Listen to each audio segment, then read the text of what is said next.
Hai, Assalamualaikum. Apa khabar semua? Sudahkah kamu bersedia untuk mengikuti kelas Cikgu Mai hari ini? Jika sudah bersedia, jom ikut Cikgu. Kita akan mulakan pembelajaran kita pada hari ini. Baiklah murid-murid, hari ini untuk mata pelajaran Bahasa Melayu tahun 6, kita akan belajar tentang tema Istimewanya Keluargaku, Unit 3, Jauh di Mata, Dekat di Hati, dengan tajuknya iaitu Corak-corak dari Glasgow. Mari kita teruskan. Tenda pembelajaran kita pada hari ini ialah membaca pelbagai bahan yang mengandungi ayat tunggal dan ayat majmuk dengan pelbagai keterangan secara mekanis. Objektif pembelajaran kita pada hari ini ialah pada akhir PGPC, murid dapat membaca 5 ayat tunggal dan ayat majmuk dengan sebutan yang betul dan intonasi yang sesuai.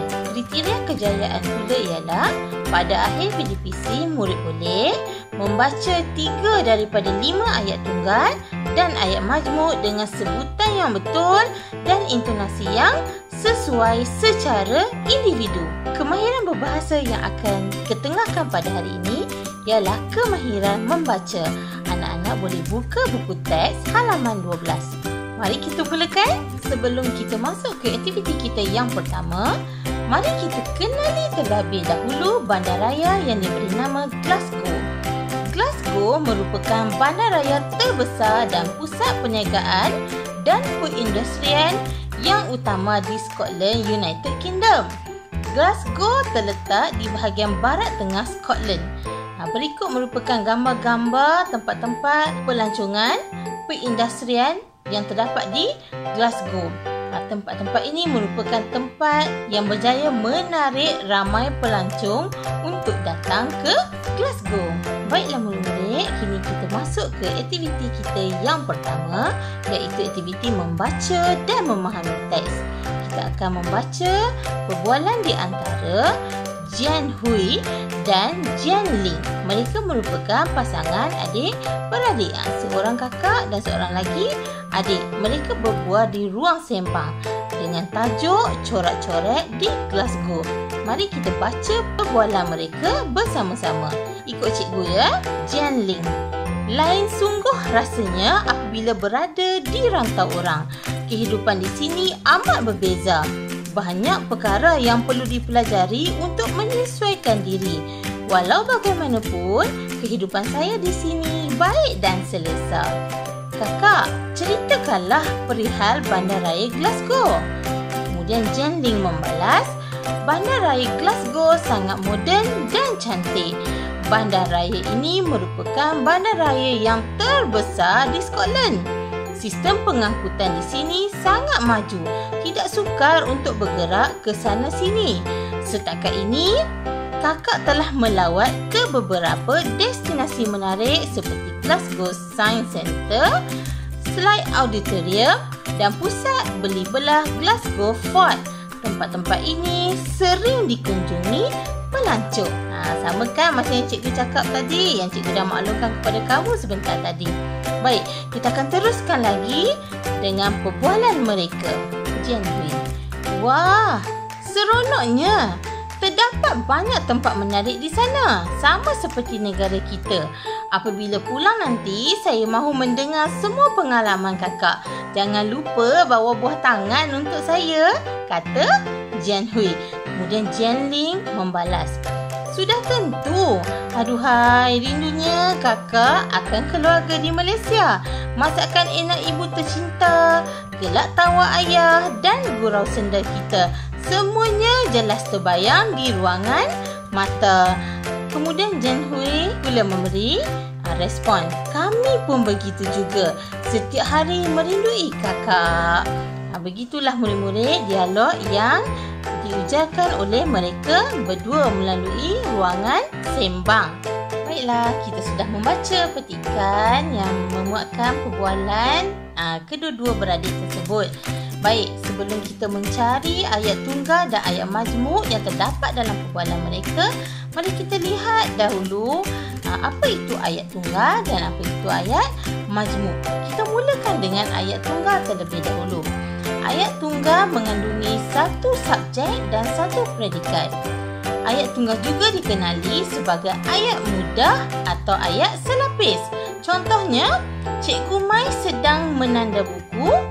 Subjeknya ialah Cikgu Mai. Cikgu yang melakukan. Kemudian predikat menanda buku. Menanda buku ialah satu perbuatan ataupun kata kerja. Itu predikat. Dia ada satu subjek, dia ada satu predikat. Mudah saja ayat tunggal.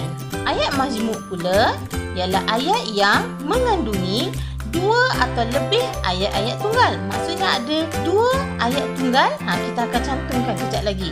Ayat-ayat tunggal ini disambungkan oleh kata hubung seperti dan, atau, kecuali, tetapi, sambil, seraya dan lain-lain lagi.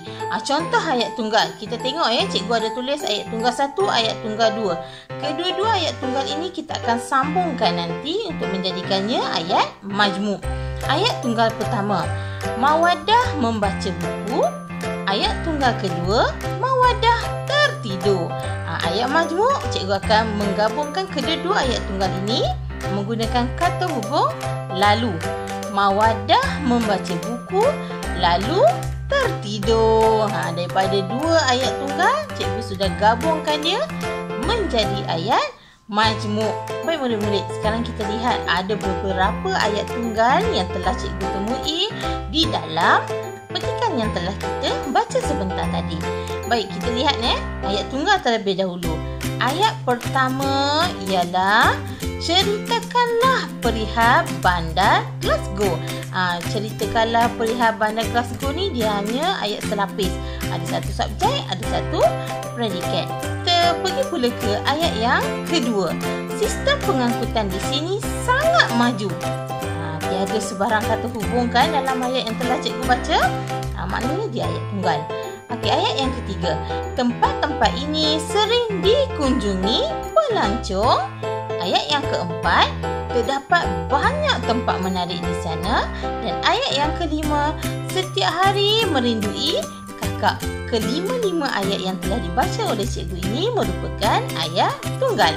Ayat yang mempunyai satu subjek dan satu predikat tanpa kehadiran kata hubung. Ini kita beralih pula kepada ayat majmuk. Cikgu telah menyediakan 5 ayat majmuk. Kita lihat ayat majmuk yang pertama yang ditemui dalam teks yang telah kita baca. Ayat pertama. Lain sungguh rasanya apabila berada di rantau orang. Ayat ini merupakan ayat majmuk kerana kamu nampak perkataan yang telah cikgu tulis dengan warna merah. Itu bermaksud ayat ini dihubungkan oleh kata hubung. Ada dua ayat tunggal, cikgu gabungkan, cikgu sambungkan dengan menggunakan kata hubung. Apabila. Kemudian ayat kedua. Banyak perkara yang perlu dipelajari untuk menyesuaikan diri. Ayat ini juga merupakan ayat majmuk menggunakan kata hubung yang dan juga untuk. Kemudian ayat yang ketiga. Kehidupan saya di sini baik dan selesa. Kehidupannya baik, kehidupannya juga selesa. Jadi kita gabungkan kedua-dua ayat ini menggunakan kata hubung dan. Kemudian nombor 4, Bandaraya Glasgow sangat moden dan cantik. Juga datang daripada dua ayat tunggal, iaitu Bandaraya Glasgow sangat moden, Bandaraya Glasgow sangat cantik. Kita gabungkan kedua ayat tunggal ini dengan menggunakan kata hubung dan. Yang kelima, jangan lupa bawa buah tangan untuk saya. Dia guna kata hubung untuk. Baik, kita dah temui ayat tunggal, ayat majmuk di dalam petikan. Kini tibalah masa untuk kamu membuat latihan.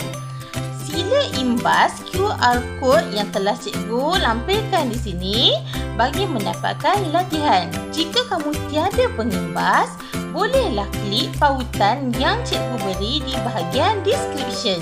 Sekian dahulu kelas kita pada hari ini. Cikgu ucapkan ribuan terima kasih kerana menonton video cikgu sehingga akhir. Jangan lupa like video cikgu, share dan juga subscribe.